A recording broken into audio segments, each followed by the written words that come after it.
বুদ্ধি আর কৌশল জানা থাকলে গৃহিণীদের অনেক কাজ অনেক সহজ হয়ে যায়। তো সেরকমই কিছু টিপস আজকে তোমাদের সঙ্গে শেয়ার করব। এটা একটা কপারের একটা জগ, সেই জগে এই আমরা জানি তামার জগে যদি জল খাওয়া যায় বা আমাদের পেটের পক্ষে খুবই সুবিধা। আর এই জগটা আমি পরিষ্কার করার জন্য কদিন পড়েছিল ঘরে, ভীষণভাবে নোংরা হয়ে গেছে, তো সেটা আমি পরিষ্কার করব। তার জন্য একটুখানি খাবার সোডা আর একটুখানি ভিনিগার নিয়ে নিয়েছি, আর ভিনিগার আর খাবার সোডা মিলিয়ে জাস্ট এটার মধ্যে একটু বোলালেই কিন্তু একদম পরিষ্কার হয়ে যাবে। সবসময় আমাদের কাছে লেবু থাকে না, লেবু দিয়ে পরিষ্কার করলে পরবর্তীতে কিন্তু একটু দানা দানা বা কালছিটে একটা ছাপ পড়ে যায়। তো দেখো এই সলিউশনটা জাস্ট আমি রান্না করতে করতে এই সলিউশনটা একটু মাখিয়ে রাখবো, কারণ এই তামার জগটা অনেক দিন ব্যবহার করা হয় না। তোমাদের দেখাবো, আমি তামার বোতলে জল খাই, সেই বোতলটা কিন্তু আমার খুব পরিষ্কার। তো এই তামার জগটা ভাবলাম যে নোংরা হয়ে গেছে, আর তোমাদের সঙ্গে শেয়ার করি কিভাবে আমি পরিষ্কার করে রাখি। তো এটা এই সলিউশনটা জাস্ট এইটা একটুখানি মাখিয়ে রাখবো, মাখিয়ে রাখার পরে এটা মিনিট 10 পরে ফিরে আসবো।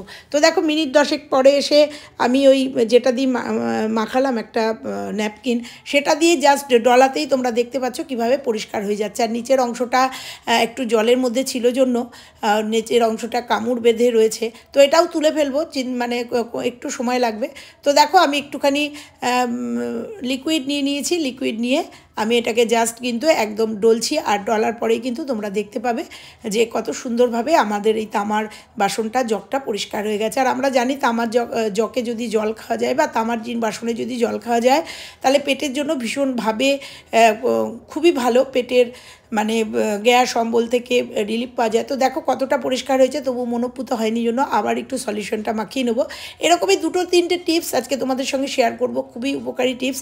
এবার একটুখানি লিকুইড নিয়ে নেবো আর তার সাথে একটু স্কচ ব্রাইট দিয়ে জাস্ট একটু ডলে নেবো, আর তার মানে তোমরা দেখবে যে কতটা পরিষ্কার হয়ে যাচ্ছে। তখন নিচের দিকটা একটু জং মতো ধরে গেছে, সেটা আমি পরে পরিষ্কার করে নেবো, একটু সময় লাগবে। আর ওপরটা কিন্তু দেখো খুব সুন্দরভাবে পরিষ্কার হয়ে যাচ্ছে।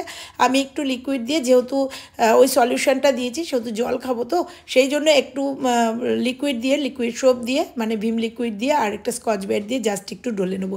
ডলে নেওয়ার পরে তোমাদের দেখাবো যে কতটা এটা পরিষ্কার হয়ে গেছে। তো এইভাবে যদি আমাদের তামার যে কোনো জিনিস তোমরা পরিষ্কার করে নাও, সেটা ঠাকুর ঘরের ঘটিও হতে পারে, যে কোনো জিনিস কিন্তু তোমরা এই সলিউশনটা লাগিয়ে আরামসে পরিষ্কার করে নিতে পারো হাতের সামনে, কারণ রান্নাঘরে এগুলো আমাদের থাকে। তাছাড়াও এর আগের অনেক ভিডিওতে আমার এই তামার জিনিস পরিষ্কার করার অনেক রকম ভিডিও আছে, তোমরা দেখে নিতে পারো। তো সেগুলো হাতের কাছে না থাকলে আমরা এগুলো দিয়েই কিন্তু এইরকম করে সুন্দর করে তামার জিনিস পরিষ্কার করে নিতেই পারি। তো চলো একদম কিন্তু পরিষ্কার হয়ে গেছে, এবার ধুয়ে তোমাদের সামনে দেখাবো। একদম ফাইনালি একবার ডলে নিলাম, ডলে একদম তোমাদের সামনে নিয়ে এসে ধুয়ে নিয়ে এসে দেখাবো। দেখো সবটা উঠে গেছে, তবুও কিন্তু আমি এটা আবার একটুখানি ডলবো, কারণ আমার মনোপুত হয়নি। তো ভিডিওটা বড় হয়ে যাবে জন্য তোমাদের এই অবধি দেখালাম। এইভাবে কিন্তু এই তামার এটা অনেক দিন আমি ব্যবহার করি না, যেটা ব্যবহার করি সেটা তোমাদের সামনে দেখাচ্ছি। এই যে এটা আমি রেগুলার জল খাই, এবং এটাও দেখো একটুখানি এর সঙ্গে একটু সলিউশন মিশিয়ে করে নিলাম, আর এই তোয়ালেটা দিয়ে মুছে নিলাম, কারণ মুছে রাখতে হবে, নাহলে জলের দাগ পড়ে যাবে। তো দেখো এইটাই আমি জল খাই, এটা কিন্তু একদম পরিষ্কার, একটুও দাগ নেই কোথাও। চলে যাব দ্বিতীয় টিপসে। পরের টিপসটা নিশ্চয়ই উপকার পাবে। পরের টিপসটা, শীতকাল মানেই বাঁধাকপি কাটতে গেলে অনেকেই কিন্তু ঝিরিঝিরি করে বাঁধাকপি কাটতে পারে না, আর বাঁধাকপি কাটার ওপরেই কিন্তু বাঁধাকপির রান্না। যত সুন্দর করে বাঁধাকপি কাটা যাবে তত সুন্দর কিন্তু বাঁধাকপি তত তাড়াতাড়ি রান্না হবে, তত তাড়াতাড়ি মুছবে। তো আজকে যারা দাঁড়িয়ে কাজ করো, যারা বটিতে করো, তারাও এই টিপসটা তোমরা দেখতে পারো। আমি বাঁধাকপিটাকে আমি একটা চপার, তোমরা চাকু দিয়ে এরকম দুভাগে ভাগ করে নিতে পারো, আর কত সহজে আমি ঝিরিঝিরি করে বাঁধাকপি কেটে নেবো, আর অর্ধেকটা বাঁধাকপি, এক ঝুড়ি বাঁধাকপি হয়ে যাবে, সেটা তোমাদের সঙ্গে শেয়ার করবো। চলো অর্ধেক করে নিয়ে দেখো এরকম একটা আমরা যে আলু ছুলনি হয়, সে আলু ছুলনি আমাদের প্রত্যেকের ঘরেই থাকে। এইবার এই আলু ছুলনি দিয়ে দেখো কত সুন্দরভাবে আমি বাঁধাকপিটাকে ছাড়িয়ে নেব। তোমরা দেখো মানে ঝিরিঝিরি করে নেব, তোমরা কল্পনাও করতে পারবে না যে এই আলু ছুলনি দিয়ে বাঁধাকপি ছোলা যায়। তো দেখো আমি 2-3বার করে ঘুরিয়ে ঘুরিয়ে তোমাদের দেখিয়ে দিচ্ছি। ভিডিও বড় হয়ে যাবে জন্য স্পিড বাড়িয়ে দিয়েছি। এইভাবে যদি তোমরা বাঁধাকপি ছুলে নাও না, তোমাদের দেখো কত সুন্দর ঝিরিঝিরি করে বাঁধাকপি ছোলা হয়ে যাচ্ছে। আমাদের হাতে ঝিরিঝিরি করে কাটতেও হবে না, তাতে অনেক সময় ঝিরিঝিরি হয়ও না, অনেক সময় হাত কেটে যাওয়ার ভয় থাকে। কিন্তু এই পদ্ধতিতে তোমরা যদি বাঁধাকপি কুটে নাও না, তাহলে খুব সুন্দর ঝিরিঝিরি হয়ে যায়, আর রান্না করার সময় তোমরা বুঝবে যে কত তাড়াতাড়ি একদম অনায়াসে বাঁধাকপিটা একদম গলে যাবে, আর কত সুন্দরভাবে রান্না হবে তোমরা দেখে নাও। এইভাবে তোমরা যে কোনো দিয়ে তোমাদের বাড়িতেই আলু চুনলি কিন্তু থাকে, এই আলু চুনলি দিয়ে এইভাবে কিন্তু তোমরা বাঁধাকপি কেটে নিতেই পারো। এই রকম ছোট ছোট টিপস, ছোট ছোট জিনিস যদি জানা থাকে না, আমাদের সংসারের অনেকটা হেল্প হয়, অনেক সময় হেল্প হয়, আমাদের অনেক জিনিস হেল্প হয়, আমাদের উপকার হয় অনেকটা। তো এটা যেমন এই যে কাটতে যেমন সুন্দর লাগছে, সেরকম তাড়াতাড়ি কিন্তু আমার রান্নাও হয়ে যাবে। তো রান্না হয়ে যাবে মানে আমাদের গ্যাস সাশ্রয় হবে, রান্না হয়ে যাবে জন্য আমাদের কম তেল লাগবে, কারণ বড় বড় করে মানে ঝিরি করে কাটতে নিলেও কিন্তু অনেকটা সময় লাগে। আর এইভাবে কিন্তু আমরা খুব অল্প সময়ের মধ্যে তোমরা দেখো মিনিট 2-3 মধ্যে আমি অর্ধেকটা বাঁধাকপি কিন্তু একদম এইভাবে ছাড়িয়ে নিয়েছি।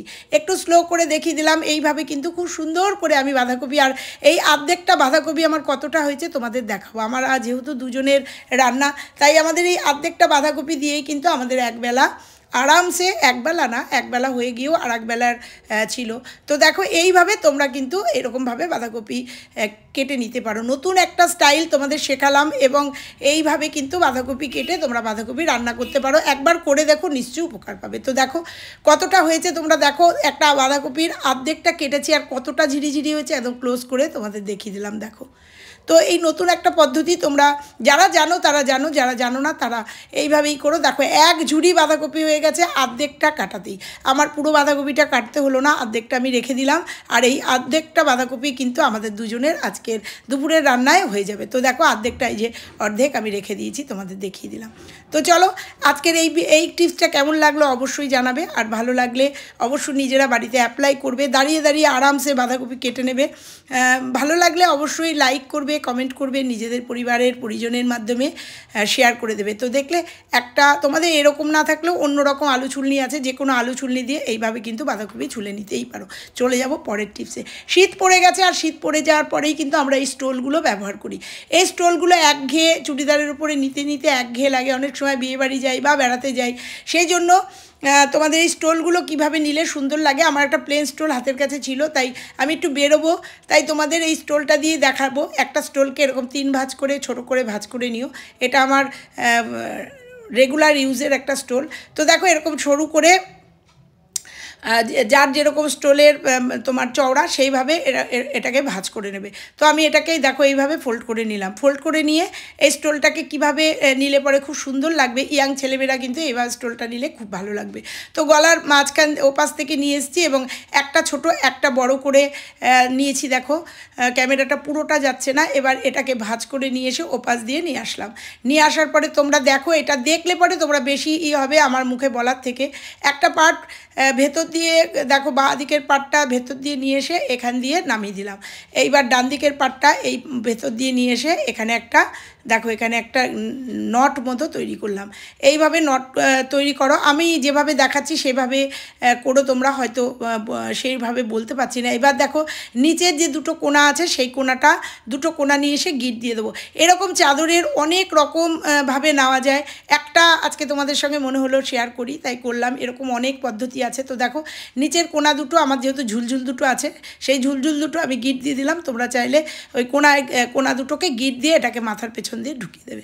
ঢুকিয়ে দিলে দেখো সুন্দরভাবে, এবার সামনেটা তোমরা এখানে পিন করেও দিতে পারো, বা সামনেও একটু গিট দিয়ে দিতে পারো, বা এখানে একটা ব্রোচও লাগিয়ে দিতে পারো।